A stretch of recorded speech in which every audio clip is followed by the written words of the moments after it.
was 6 years old the first time I noticed my body looked different from my classmates.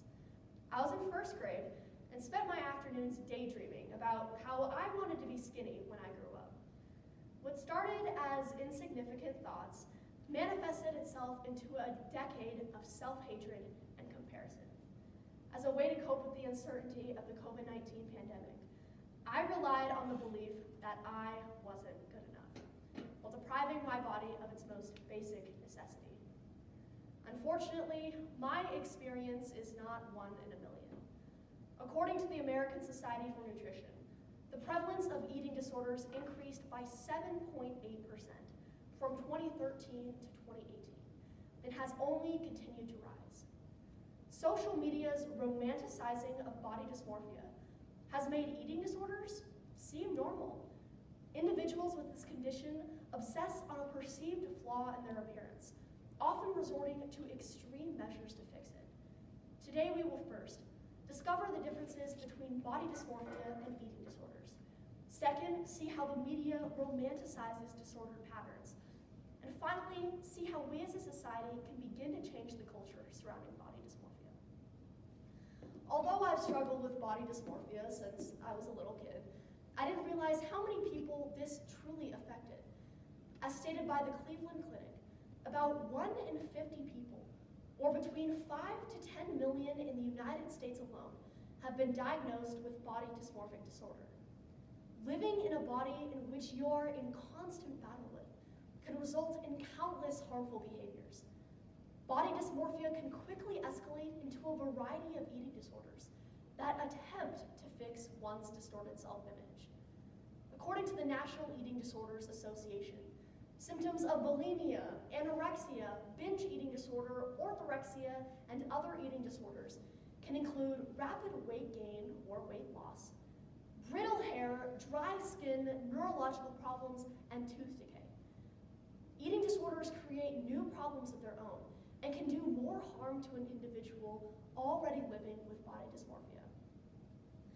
The media have promoted disordered patterns in numerous ways, whether it be intentional or not. Thanks to algorithms on social media, just a few months into my eating disorder, I was recommended the movie To the Bone on TikTok. Advertisements told me that this movie accurately portrayed the struggles of a teenage girl living with anorexia. Unfortunately, it did quite the opposite.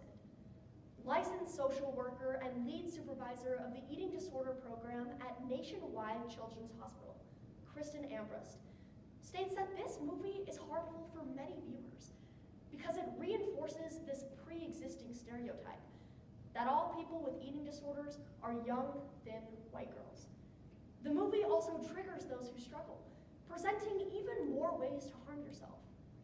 The lead actress of the movie, Lily Collins, who previously struggled with an eating disorder, was even forced to lose weight to accurately play the role. Obviously, the struggles of those with an eating disorder are not taken seriously. In fact, on social media, they are glorified. Kim Kardashian recently announced to Vogue that she lost 16 pounds in order to fit into Marilyn Monroe's iconic dress for the Met Gala, and was later praised for her dedication.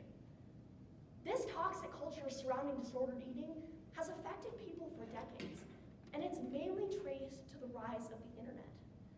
Anne E. Becker, psychiatrist and author of Body, Self, and Society, The View from Fiji, spent years studying diet culture and body image in islands in the 1990s.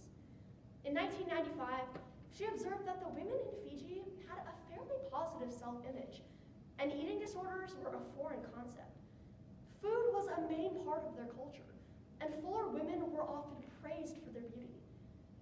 However, just 3 years later, after being exposed to television and commercials, 11.3% of girls reported that they had purged in the previous month in order to lose weight. In 2007, 520 girls took the same survey, when 45% reported they had purged in the previous month. The media have continued to affect the way we view ourselves. It has rewritten the beauty standard, causing both men and women to feel insecure in their natural bodies. So now that we've discovered how the media can promote unhealthy behaviors, let's look for some solutions. Undoing the beauty standard that has been imposed on us is no easy task, but there are ways to rewrite the standard. It starts with everyday interactions. The media can be a great tool to helping end the stigma surrounding body dysmorphia if we utilize it correctly. Providing support and education on body dysmorphia and every type of eating disorder prevents a minor situation from turning into a major one. When I first acted on patterns of disordered eating, I truly did not realize the harm I was doing to myself, both mentally and physically. I wouldn't have even considered reaching out for help if it wasn't for friends and influencers on the internet, helping me realize my own destructive behavior. Choosing to recover from my eating disorder was one of the best decisions that I have ever made. In addition to support from loved ones, choosing to disconnect from harmful information online was key to thinking positively and helping overcome my negative thoughts. Today we examine the differences between body dysmorphia and eating disorders, how the media romanticizes disordered patterns, and how we as a society can begin to change the culture surrounding disordered eating.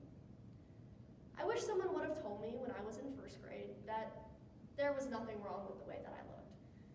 I wish I would have known how unhealthy it was to obsess over what I ate at such a young age.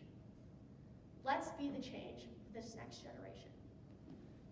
The next time you dislike what you see in the mirror, I challenge you to respect your body and its needs and disconnect yourself from harmful expectations.